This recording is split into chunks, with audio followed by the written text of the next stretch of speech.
اعوذ باللہ من الشیطان الرجیم بسم اللہ الرحمن الرحیم۔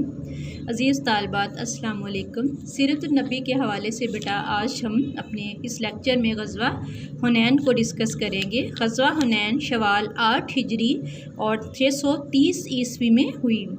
مکہ فتح ہو جانے کے بعد قبائل جو ہیں وہ دھڑا دھڑ اسلام میں داخل ہونا شروع ہو گئے، لیکن قبیلہ بنو حوازن، قبیلہ بنو ثقیف یعنی جو طائف والے تھے، انہوں نے اسلام قبول نہ کیا۔ اس کی وجہ یہ تھی کہ یہ خود سر جنگجو اور طاقتور تھے۔ ہم دیکھتے ہیں رسول اللہ صلی اللہ علیہ وسلم اس سے پہلے 10 نوی میں انہوں نے کیسا طائف والوں نے سلوک کیا تھا۔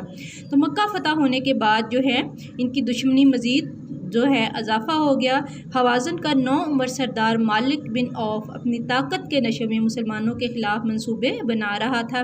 اس کی وجہ یہ تھی کہ مسلمانوں نے بیت اللہ میں رکھے 360 بت توڑ ڈالے تھے۔ وہ اس کا انتقام لینا چاہتا تھا۔ انہیں اپنی کثرت پر بہت زیادہ فخر تھا۔ حنین جو ہے یہ مکہ اور طائف کے درمیان ایک وادی کا نام ہے۔ چونکہ یہ جنگ اس مقام پر لڑی گئی اسی لیے اسے غزوہ حنین کہتے ہیں۔ یکم شوال سن 8 ہجری میں یہ مشہور و معروف قبیلہ حوازن جو ہے اس کے ساتھ پیش آئی۔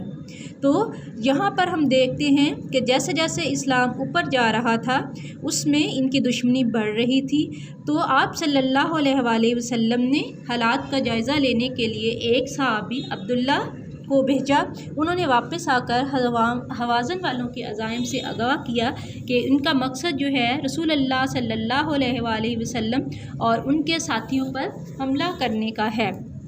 تو چنانچہ آپ صلی اللہ علیہ وسلم نے یہ چاہا کہ یہ حرم کی حدود سے باہر لڑائی ہو اور اس لڑائی میں جو دشمن کی زمین ہے اسی پر سر انجام دی جائے۔ تو اس مقصد کے لیے 12,000 کا لشکر لے کر آپ صلی اللہ علیہ وسلم دشمنوں کی جانب چل پڑے۔ اس لشکر میں 2,000 نومسلم بھی تھے۔ لشکر میں سامان جنگ کی کسی قسم کی کمی نہیں تھی۔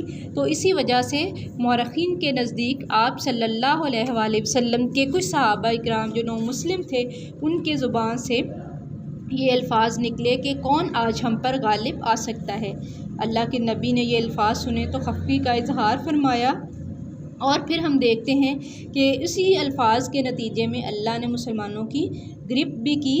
تو ہم دیکھتے ہیں جب آگے حنین والے ہیں تو وہاں عرب کا مشہور و معروف شخص جو ہے ان میں سے ایک درید بن سما تھا۔ یہ شاعر بھی تھا، سردار بھی تھا، بوڑھا بھی ہو چکا تھا، جنگی فنون کا بہت ماہر تھا۔ یہ خود جنگ نہیں کر سکتا تھا لیکن مشورے کے لیے اس نے کفار کو اپنے ساتھ رکھا اور اسی کے مشورے سے اوتاس کے مقام کے لیے جنگ کو منتخب کیا کہ کیونکہ اس جنگ میں تمام قبائل نے یہ فیصلہ کیا کہ وہ اپنے اہل و عیال کو بھی میدان جنگ لے کر جائیں گے اور ان کی وجہ سے کوئی شخص بھی پیچھے نہیں ہٹ سکے گا۔ لیکن درید بن سما نے کہا جب پاؤں اکھڑ جاتی ہے تو پھر کوئی بھی چیز نہیں روک سکتی، تو اگر ہمیشہ قسط ہوتی ہے تو عورتوں اور بچوں کی وجہ سے اور زیادہ ذلت کا سامنا کرنا پڑے گا۔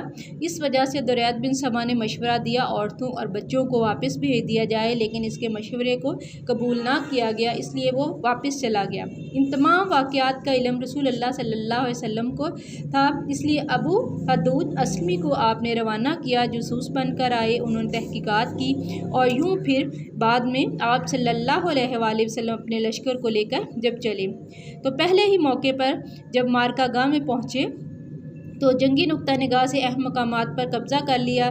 انہوں نے تیر اندازوں کے دستے گھاٹیوں پر مقرر کر دیے تاکہ مسلمانوں پر آسانی سے حملہ کیا جا سکے۔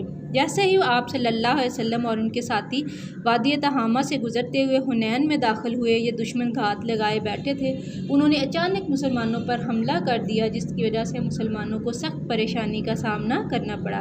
آپ صلی اللہ علیہ وسلم اپنی دلدل نامی سفید خچر پر سوار تھے۔ دشمن آپ کے انتہائی قریب پہنچ چکا تھا۔ تو ابتدا میں یہی لگ رہا تھا کہ شاید مسلمان جو ہے وہ فتح یاب نہیں ہو سکتی ہے، لیکن فتح کا انحصار اللہ کی مدد پر تھا۔ ابتدائی شکست میں کچھ دیر کے لیے مسلمانوں میں بھگدڑ مچی جس کی وجہ سے